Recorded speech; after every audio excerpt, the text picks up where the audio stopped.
Hello,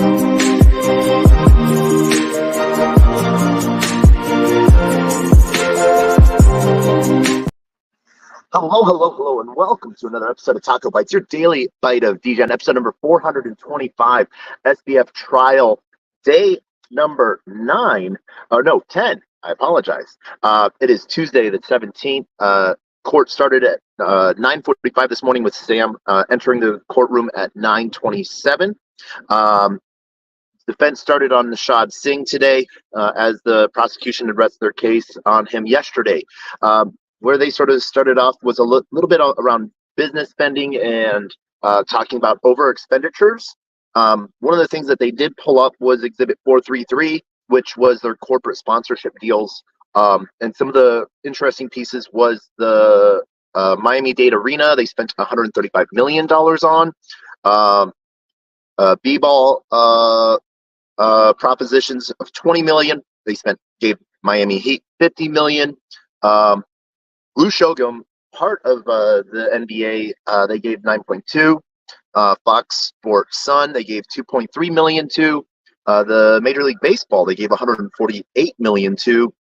DJ Bam, for that deal, they gave 7.1 million, and GBS they gave 7.1 million.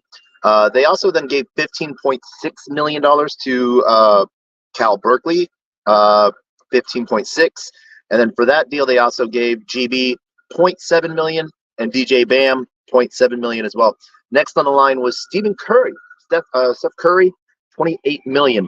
I then also saw a bit being given towards his charity, and then there's a whole list of other corporate and celebrity sponsorships that wasn't able to get down because that spreadsheet was down, but that was Exhibit 433. Wanted to really, where the defense sort of talked to him was whether or not he had any knowledge or experience talking that he could speak on about whether or not it was good spending from a business point of view, or if that was just his own personal opinions. One of the other partnerships that Nishad also talked about was a partnership that Sam personally wanted to get into with a tequila brand. Went on some of the other investments. The only one that Nishad said he ever did any due diligence on was Anthropic, which is a AI company, and we were actually going to do a little digging into that, just because we got our interest piqued a little bit with how interested he was in it. So yeah, Anthropic. He wanted to be personally involved in it as well. One of the things that we did see was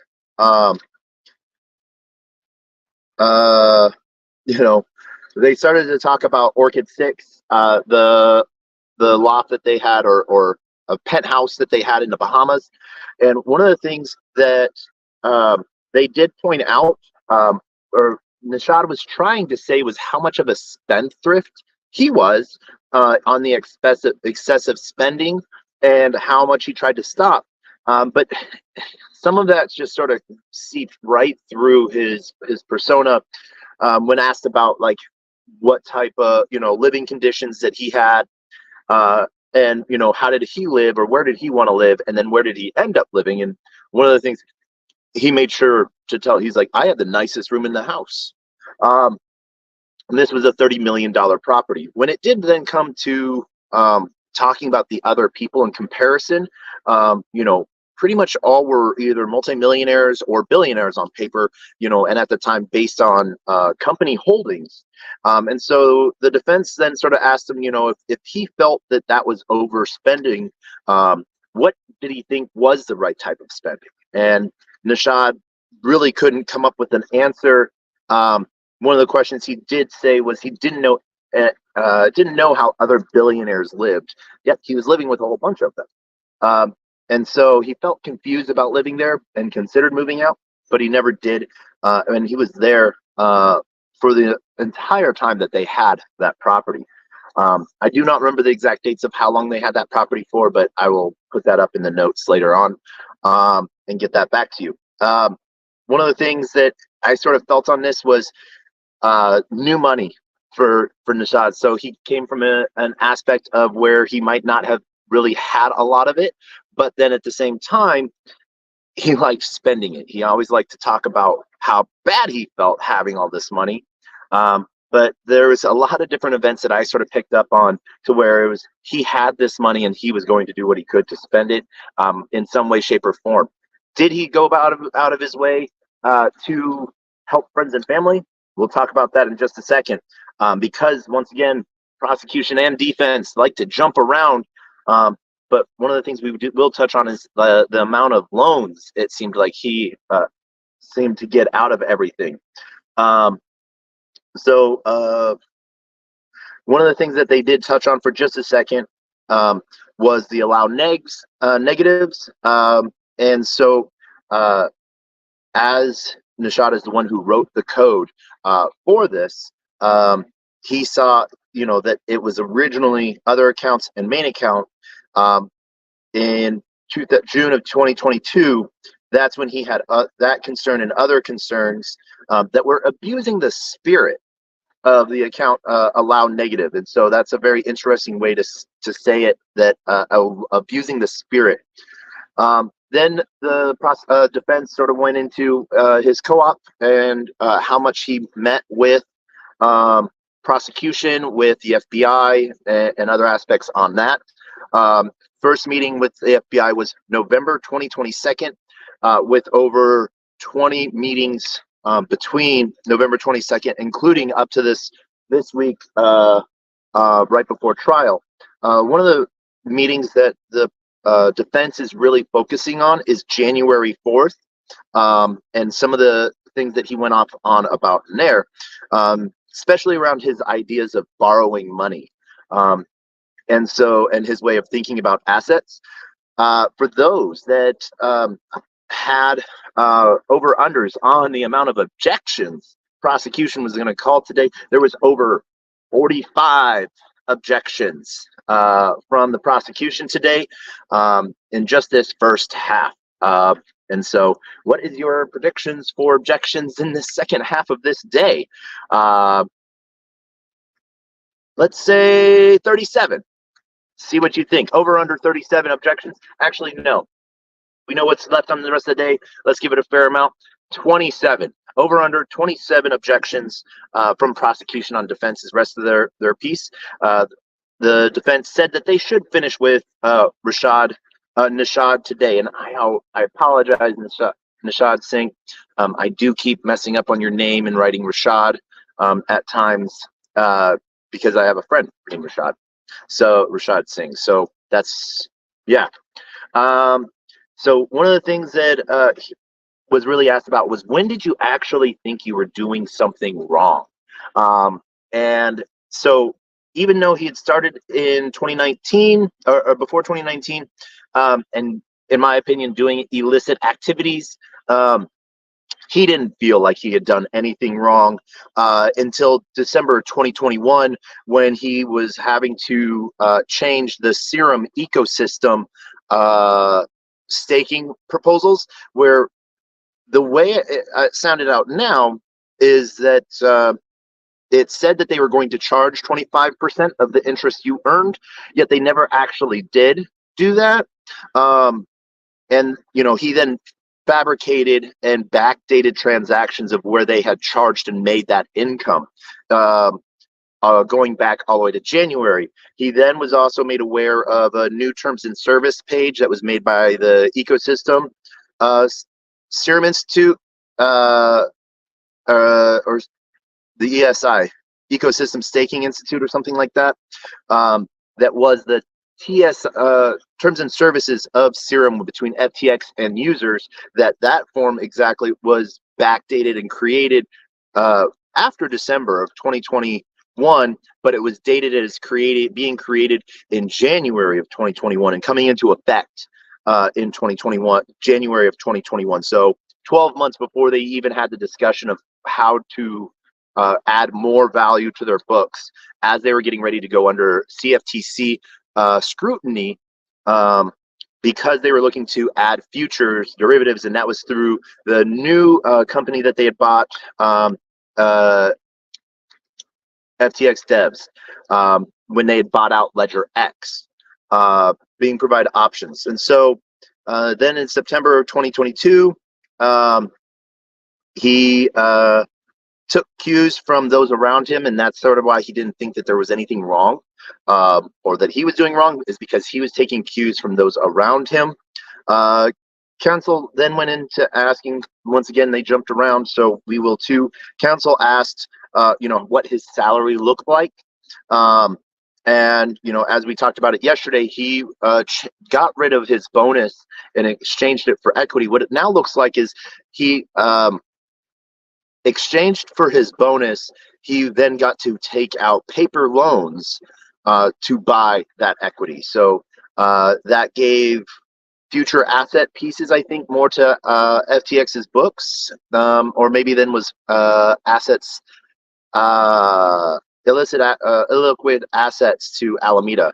I'll have to see, but one of the things is he doesn't know who he got these loans from, or who money came from that went through his bank account that was then given to political parties.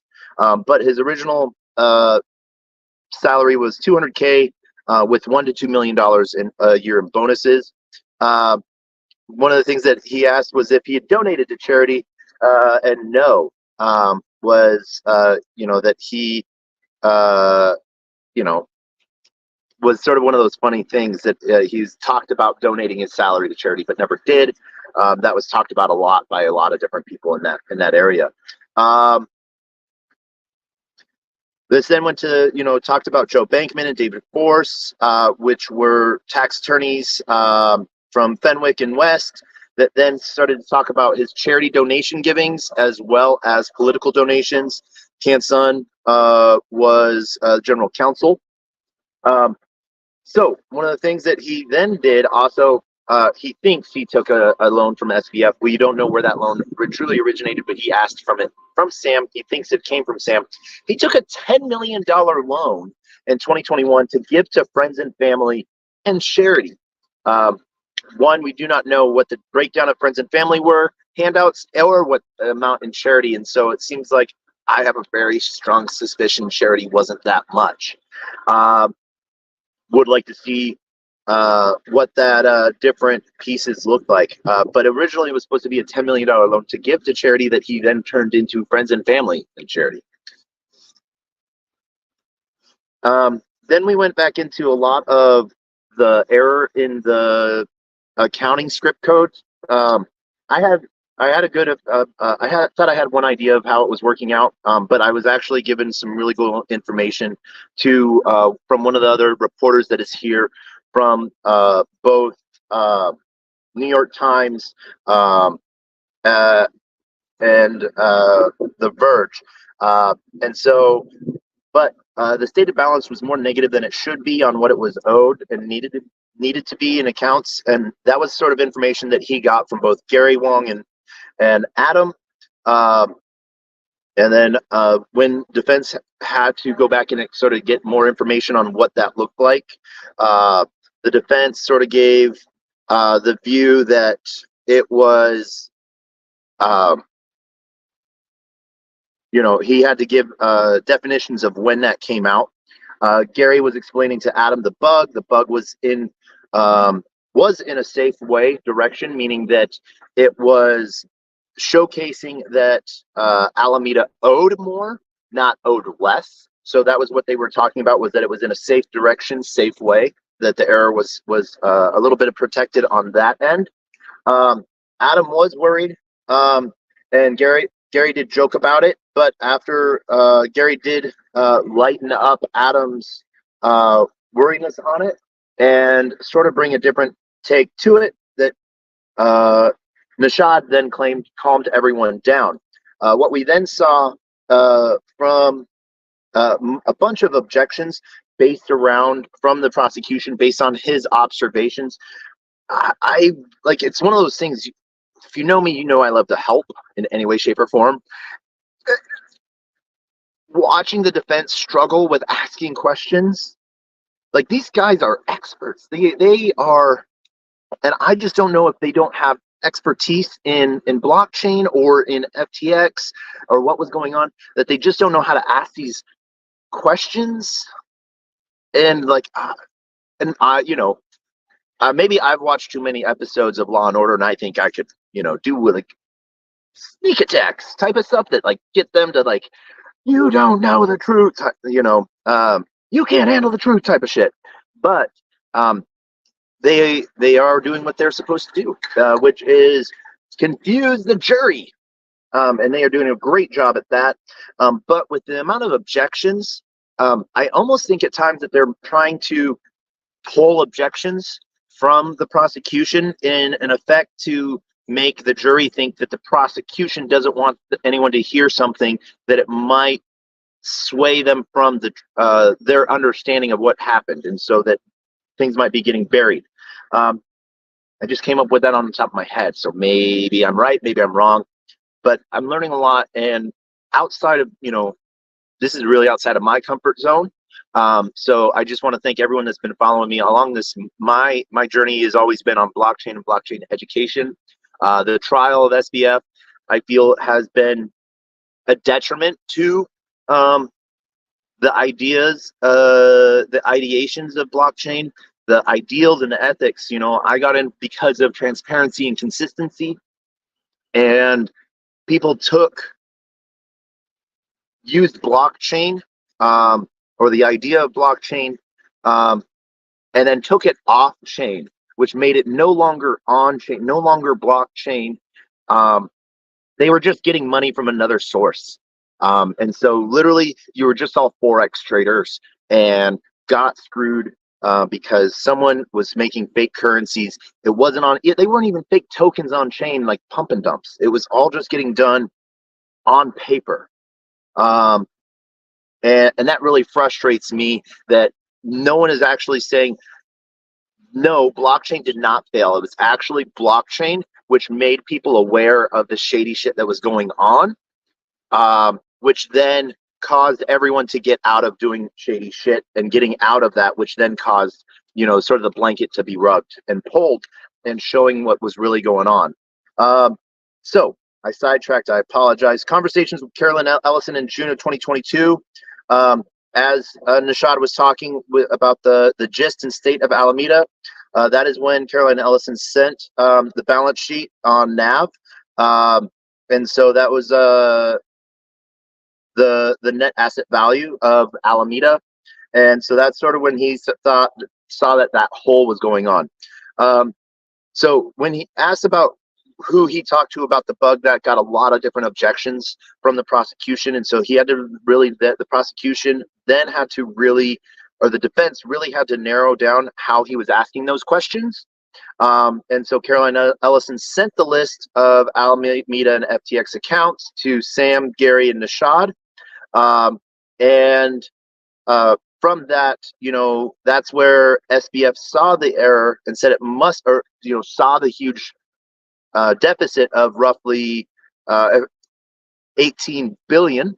And that's when it said it must be an error. And then that's when Gary and Adam were able to find the bug.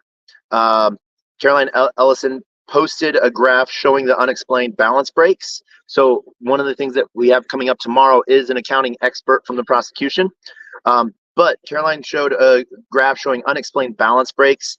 They didn't show that as any evidence because there was a lot of objections.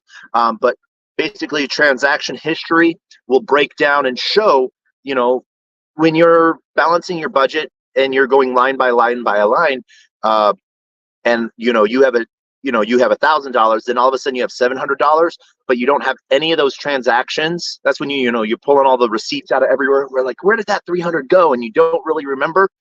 That's sort of what they were sort of showing off, is that they had a lot of different transaction history, missing transactions. Then once again, they jumped back around to talking about the fiat account. Then sometimes I do not understand the purpose of this. I don't know why they just ask one question, and that it doesn't pull from anything else. It doesn't pull from anything that they say into the future. So maybe once all of this is said and done and they paint an entire story, that will, they're getting those answers on record. So that might be one of the things that they're hopping for. Did you track the, so then a lot of different objections, actually 5 almost in a row, from the prosecution to the defense based on form, substance, relevance, and vague. But the judge, you could see, was getting a little bit worked out on that. And there was a hearsay piece. And one of the things that I will touch on too, judge sort of gave clarification. The defense sort of didn't give a snarky answer, but gave an answer before, as soon as an objection, the judge sort of like, I know what's going on, but I didn't, so sort of giving him a chance to, he jumped the gun, and then the judge sort of like, if you're going to give me anything like this, you need to give me both the line and page that you're reading testimony from, so that, and so that sort of was like a little jab there, between the defense and the prosecution. And hold on one second, I have to mute this.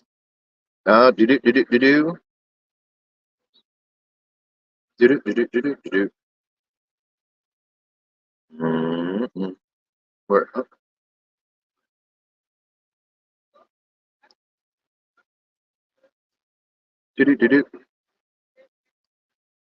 Sorry about that. But then we went back to the balances of the fiat account. And then, did you track the bug before June 2022? And the balance is no. But they sort of broke it out that it was in a single meeting, both a mixture of in-person and Google Meets, that they identified the bug, identified the error in the accounting methods and accounts, and that they were able to sort of address it and start the work on the fix of it as well. One of the things then that once again the defense jumped back to was his January 4th meeting with the FBI and prosecution, was that he asking him if he recollected, if he remembered that he made comments about his surprising amount of haziness in memories that he had in June and July of 2022 that he had reported to the FBI. He says he does not remember his haziness, reporting that he had haziness. That's a very interesting aspect piece there. If you're going to say, if you have something that says you have haziness, and then you're asking if you had haziness, I don't know. I remember June and July of 2022, sort of the state of FTX. One of the questions that I didn't ask, was interesting why they didn't ask, was anything about either illicit activities or drinking or, partying or anything like that that might have contributed to haziness or decision making. I don't know why they didn't do that with basically anyone so far, especially the people that you might actually think, like, how much cocaine did you do before you signed that deal and said, let's fucking go? But, taking cocaine out of the situation, who knows what happens? So one of the things then that defense then asked was who was tasked with fixing the bug. There were some objections on that piece as well. And so then Nishad was directed to see who specifically he remembers being part of the solution that made the fix, and it was Gary and Adam. Adam then made a postmortem documentation. They talked about the postmortem, and it was done to review the bug and the outgoing expenses. And then, as well as identifying, he said mechanical and technical. So I think one of the things is what they were doing mechanical wise was, maybe changing some of the main process, the actual admin login issues and supports, versus just the code. So what the admin accounts could do. And then, they asked him if he had ever viewed the postmortem report. He had said yes, but then 6 objections, totally 4 directly from the prosecution, with 1 that was sort of like 2 that were sort of broken into 3 others. So 6 total of, foundation, relevance. And then finally, when the defense cleaned up their question, they withdraw.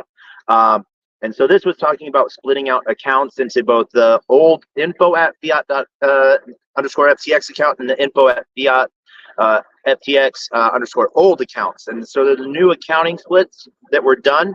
And this was to separate what Alameda owed to customers and what FTX owed to customers, rather than it just being lumped together in one piece. This was created between both Andrea Lincoln and Adam as well. I have Adam's last name somewhere, and I apologize for not giving it with this. Andrea Lincoln worked underneath Adam as well.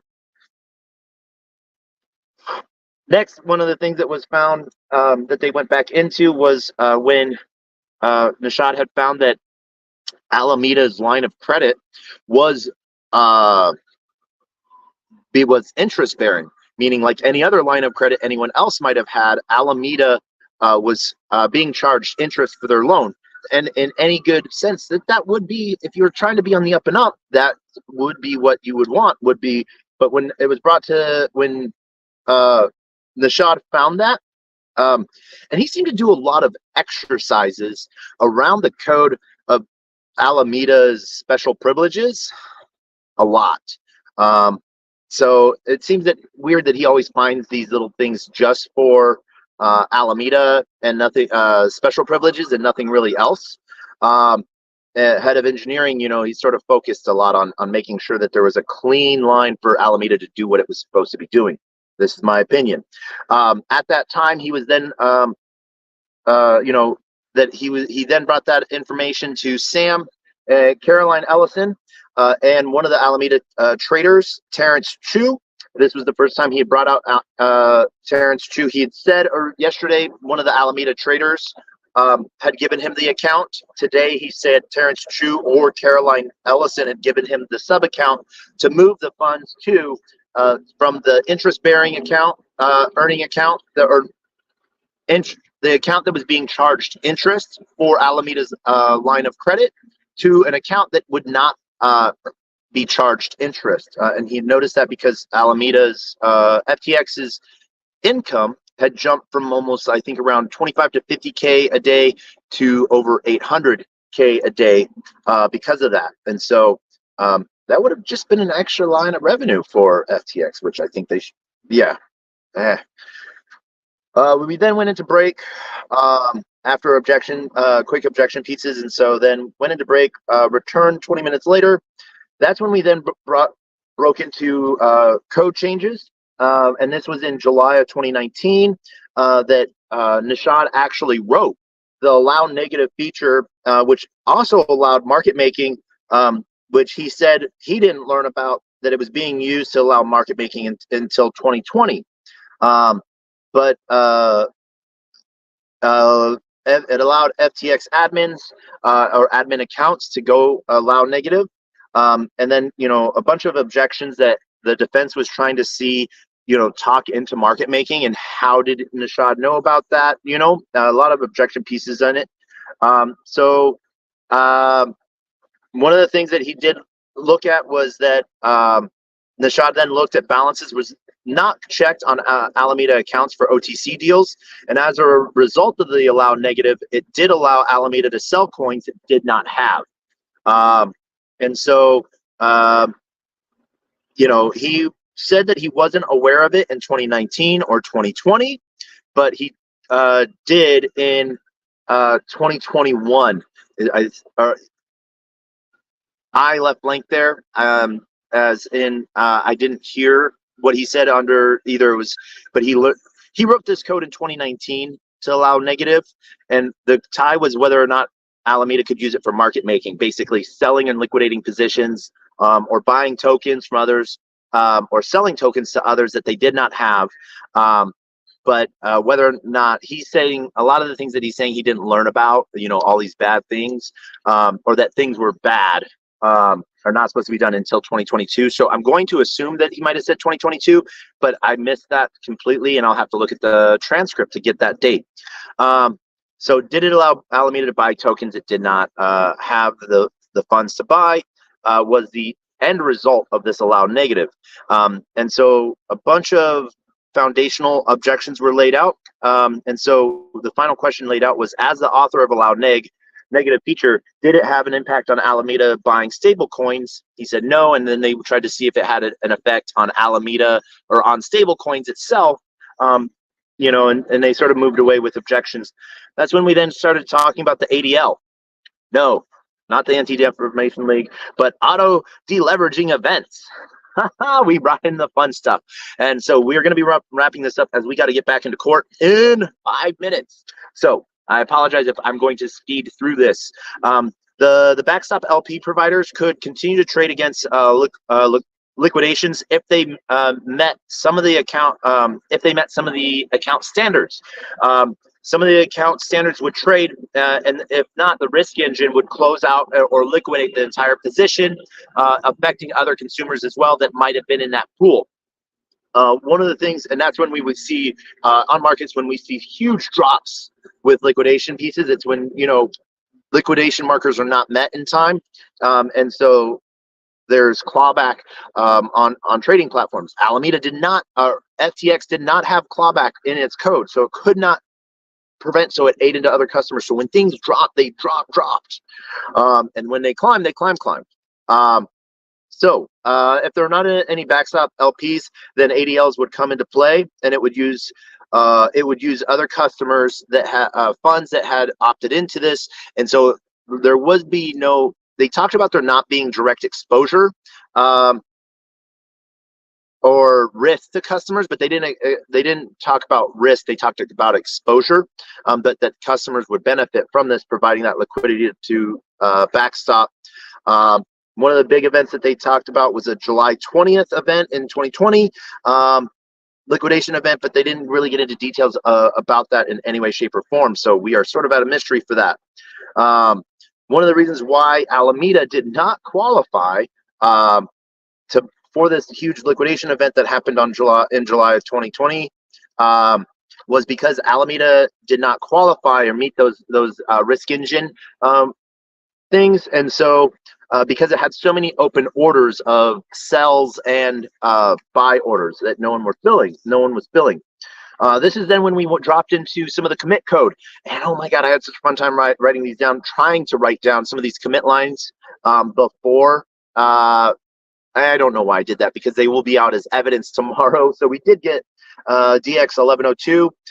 There was a lot of different objections based on the code being shown for some reason.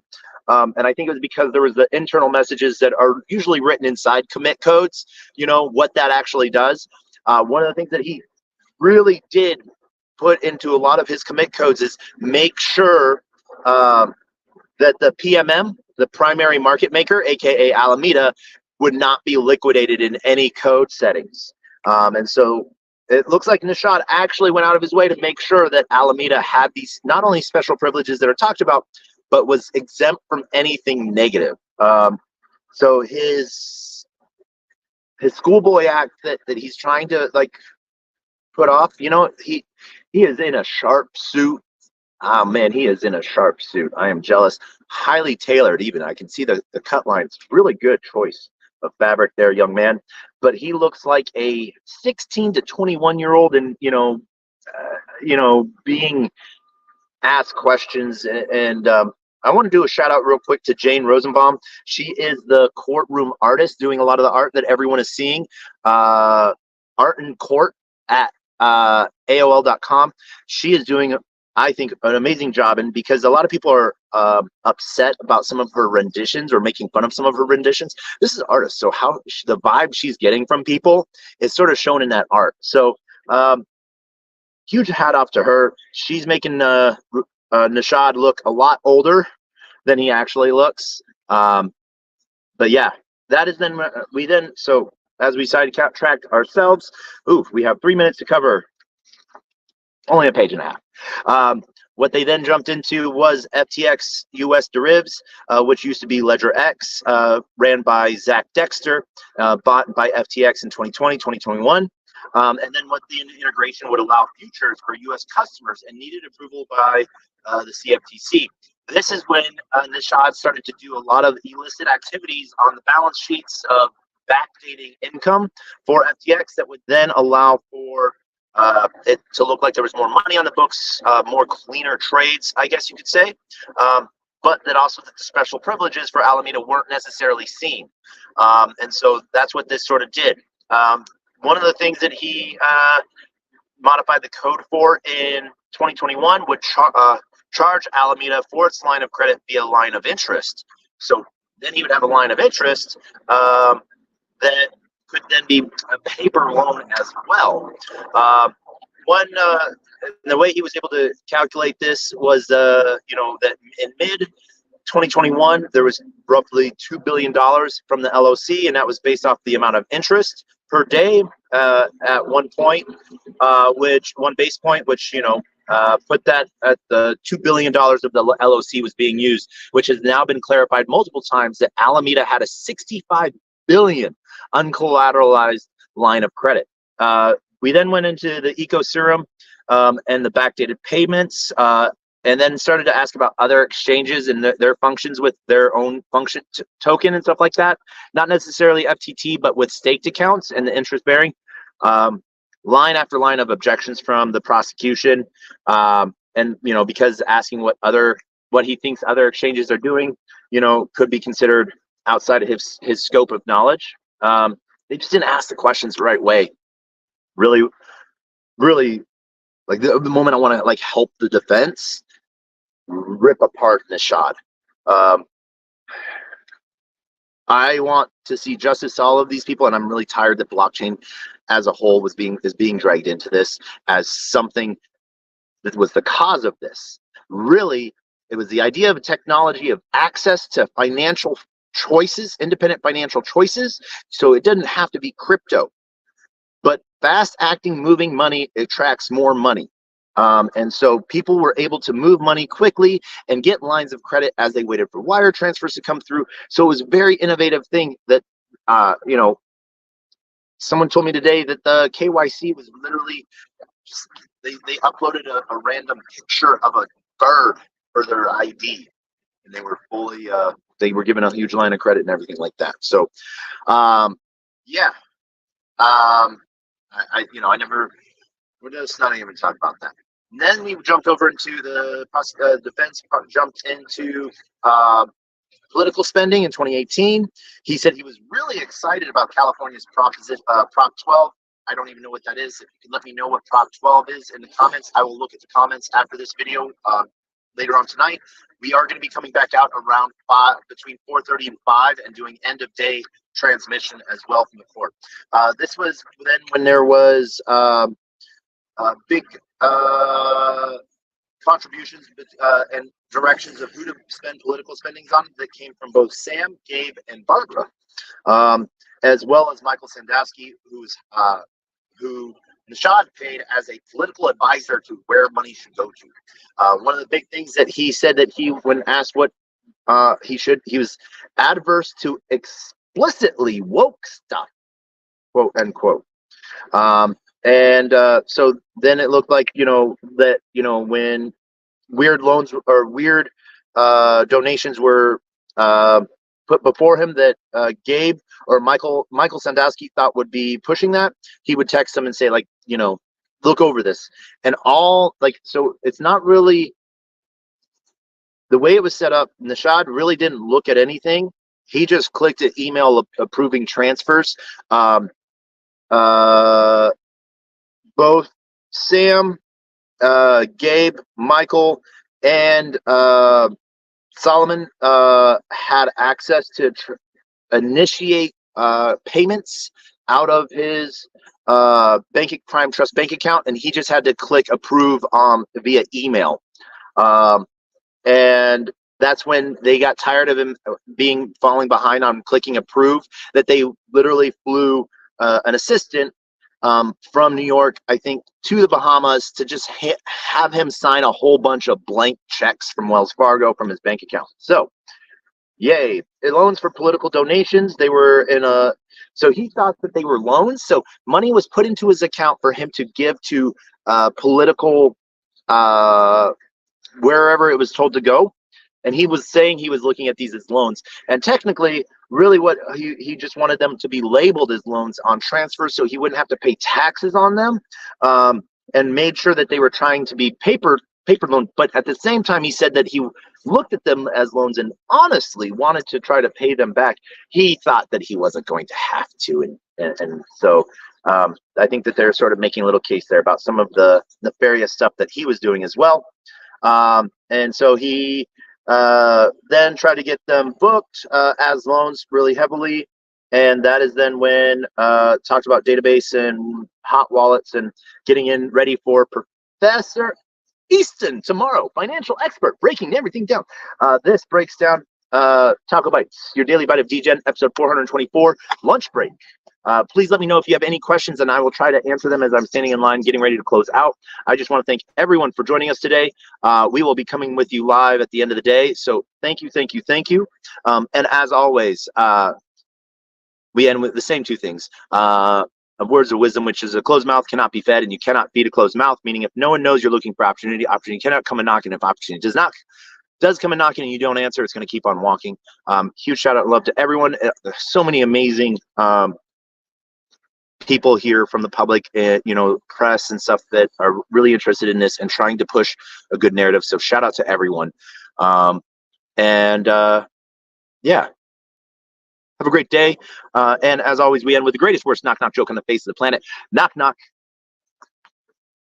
Who's there?